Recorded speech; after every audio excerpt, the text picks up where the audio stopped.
నాలుగేళ్లుగా జరుగుతున్న Russia Ukraine war ముగింపు దశకు వచ్చిందా?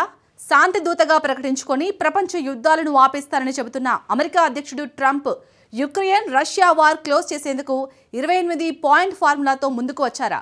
యుక్రెయిన్ని యుద్ధం ముగించేలా చేసి ఆర్థికంగా వెన్నుదన్నుగా నిలిచి భవిష్యత్తులో రష్యా దాడి చేయకుండా అమెరికా గ్యారంటీ ఇచ్చిందా అంటే అవునని అంటున్నారు జెలెన్స్కీ. యుక్రెయిన్ అధ్యక్షుడు జెలెన్స్కీ అమెరికా ప్రతిపాదించిన 20 పాయింట్ ఫార్ములాను ధృవీకరించారు.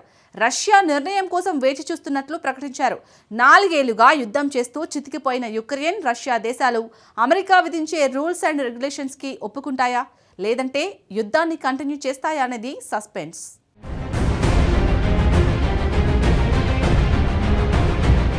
ఉక్రెయిన్ రష్యా యుద్ధానికి ముగింపు పలికే దిశగా ఓ కీలక పరిణామం చోటు చేసుకుంది. అమెరికా అధ్యక్షుడు డొనాల్డ్ ట్రంప్ ప్రత్యేక ప్రతినిధులతో ఉక్రెయిన్ అధ్యక్షుడు జెలెన్స్కీ భేటీ అయ్యారు. అయితే ఈ చర్చలు అత్యంత ఆశాజనకంగా ముగిసినట్లు కనిపిస్తోంది. చర్చల అనంతరం జెలెన్స్కీ ఎక్స్ వేదికగా మాట్లాడారు. శాంతి ఒప్పందానికి సంబంధించిన కొన్ని పత్రాలు పూర్తిగా సిద్ధమయ్యాయని, మరికొన్ని తుది దశకు చేరుకున్నాయి.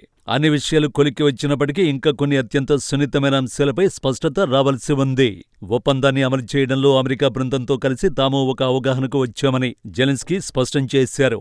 రానున్న రోజుల్లో చర్చల ప్రక్రియ మరింత వేగవంతంగా ఉండబోతోందని, ఒక్కరోజు కూడా వృధా చేయకూడదన్న ఉద్దేశంతో ఉక్రెయిన్ రక్షణ మంత్రి నేరుగా అమెరికా ప్రతినిధులతో నిరంతరం సంప్రదింపులు జరుపుతారన్నారు.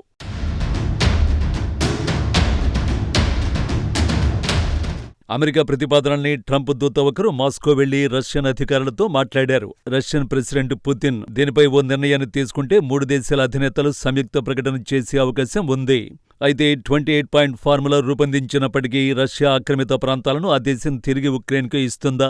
ఉక్రెయిన్ ఈయూలో చేరితే రష్యా ఒప్పుకుంటుందా? నల్ల సముద్రంపై ఆధిపత్యాన్ని తనంతట తాను కోల్పోయేలా పుతిన్ ఒప్పుకుంటారా అనేది బిగ్ క్వశ్చన్ గా మారింది.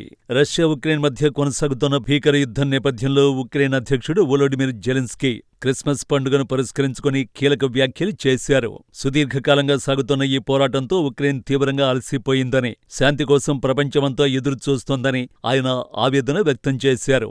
యుద్ధం ముగియాలంటే ఆధిపత్య ధోరణి వీడాలని ఆయన స్పష్టం చేశారు. యుద్ధం ముగిసి శాంతి నెలకొనాలి అంటే రష్యా తన బలగాలను వెనక్కి తీసుకోవాలని జెలెన్స్కీ డిమాండ్ చేశారు. రష్యా గనక వెనక్కి తగ్గినట్లయితే తూర్పు ఉక్రెయిన్ ప్రాంతం నుంచి తమ సైన్యాన్ని కూడా వెనక్కి తీసుకుంటామని ఆయన ఓ కీలక ప్రతిపాదనను ముందుకు తెచ్చారు. రష్యా దురాక్రమణ ఆపితేనే ఉక్రెయిన్ కూడా తన రక్షణ చర్యలను సమీక్షించుకుంటుందని అన్నారు. దాడులు ఆగిపోయి సరిహద్దుల వద్ద ఉద్రిక్తతలు తగ్గడం ద్వారానే శాంతి చర్చలకు మార్గం సుగమమవుతుందని జెలెన్స్కీ బలంగా విశ్వసిస్తున్నారు. వివాదాస్పదంగా ఉన్న తూర్పు ఉక్రెయిన్ ప్రాంతం భవిష్యత్తుపై జెలెన్స్కీ ఒక అంతర్జాతీయ పరిష్కారాన్ని సూచించారు. ఆ ప్రాంతం పూర్తిగా అంతర్జాతీయ దళాల పర్యవేక్షణలో ఉండాలని, అప్పుడే అక్కడ భద్రత, పారదర్శకత సాధ్యమవుతాయని ఆయన అభిప్రాయపడ్డారు.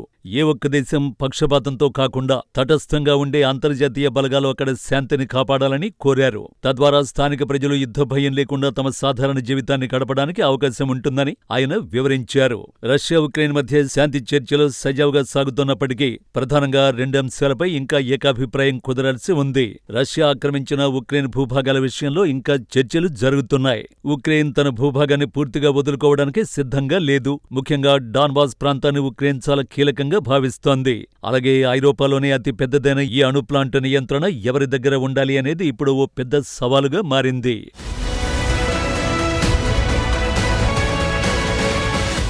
ఏదైనా శాంతి ఒప్పందం కుదిరితే దానిపై తుది నిర్ణయం తీసుకునే ముందు దేశ ప్రజల అభిప్రాయాన్ని తప్పకుండా సేకరిస్తామని జెలెన్స్కీ హామీ ఇచ్చారు. ప్రజాస్వామ్య విలువలకు కట్టుబడి దేశ భవిష్యత్తుకు సంబంధించిన అంశాలలో ప్రజాభిప్రాయ సేకరణ నిర్వహించడం అత్యవసరమని ఆయన భావిస్తున్నారు. ప్రజల అంగీకారం లేకుండా ఎలాంటి ఏకపక్ష ఒప్పందాలపై సంతకాలు చేయబోమని ఆయన స్పష్టం చేశారు. యుద్ధం వల్ల కలిగిన నష్టాన్ని పూడుస్తూ గౌరవప్రదమైన రీతిలో శాంతిని సాధించడమే తమ అంతిమ లక్ష్యమని అన్నారు. 4 ఏళ్లుగా కొనసాగుతున్న రష్యా ఉక్రెయిన్ యుద్ధానికి ముగింపు పలికే ప్రయత్నాలు మళ్లీ తెరపైకొచ్చాయి. ఇటీవలి కాలంలో శాంతి చర్చలపై సంకేతాలు వెలువడ్డంతో ఇరు దేశాల మధ్య పీస్ డీల్ సాధ్యాసాధ్యతలపై అంతర్జాతీయంగా చర్చ మొదలైంది. యుద్ధం వల్ల ఇరు దేశాలు తీవ్ర ఆర్థిక, మానవ నష్టాలను ఎదుర్కొన్నాయి. ఈ పరిస్థితుల్లో అమెరికా సహా పలు శక్తివంతమైన దేశాలు మధ్యవర్తిత్వానికి ముందుకు రావడం శాంతి ప్రయత్నాలకు బలాన్నిచ్చే అంశంగా భావిస్తున్నారు. భద్రతా హామీలు, ఆర్థిక సహాయం, యుద్ధ విరమణ ఒప్పందం వంటి అంశాలు పీస్ డీల్లో కీలకంగా ఉండనున్నట్లు దౌత్య వర్గాలు అంచనా వేస్తున్నాయి.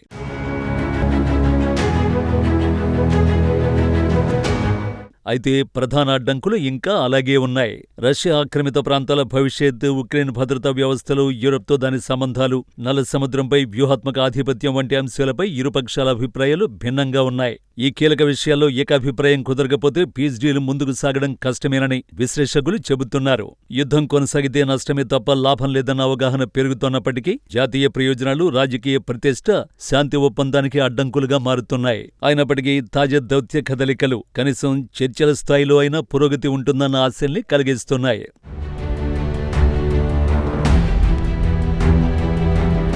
అయితే ఈ శాంతి ప్రయత్నంలో కీలక ప్రశ్నలు ఇంకా అనుత్తరంగానే ఉన్నాయి. రష్యా ఆక్రమించిన ఉక్రెయిన్ ప్రాంతాలను తిరిగి అప్పగించేందుకు పుతిన్ అంగీకరిస్తారా? ఉక్రెయిన్ యూరోపియన్ యూనియన్లో చేరడాన్ని రష్యా ఒప్పుకుంటుందా? 4 ఏళ్లుగా యుద్ధంతో తీవ్రంగా నష్టపోయిన ఇరు దేశాలు అమెరికా విధించే నిబంధనలు, షరతులకు లోబడతాయా, లేక తమ జాతీయ ప్రయోజనాల పేరిట యుద్ధాన్ని కొనసాగిస్తాయా అన్నది ఇంకా సస్పెన్స్ గానే కొనసాగుతోంది. శాంతి ఒప్పందం కుదిరితే అది ప్రపంచ రాజకీయాల్లో కీలక మలుపుగా మారనుందని విశ్లేషకులు అభిప్రాయపడుతున్నారు.